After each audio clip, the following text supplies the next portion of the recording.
அளவுக்கு நடந்து கொள்ளுகிறப்பா. அல்லேலூயா. இயேசு சொல்றாரு, சமாதானம் பண்ணுகிறவர்கள் பாக்கியவான்கள், நீதியின் மேல் தாகம் உள்ளவர்கள் பாக்கியவான்கள். அல்லேலூயா.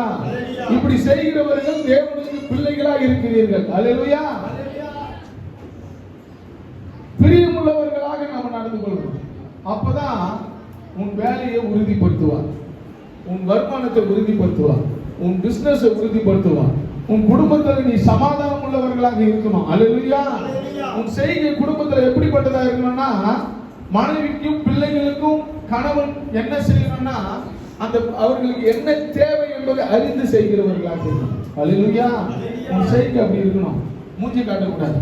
அல்லேலூயா. ஏன்னா சகோதரி எல்லாம் பலவீனமான பாருங்க, வேதம் அப்படிதான் சொல்லுது. டக்குன்னு வச்சுக்குவாங்க, டக்குன்னு மூஞ்சி தூக்கி வச்சுக்குவாங்க. என்ன பண்றது? அவங்கள சமாளிக்கிறது ஒரு கடினமான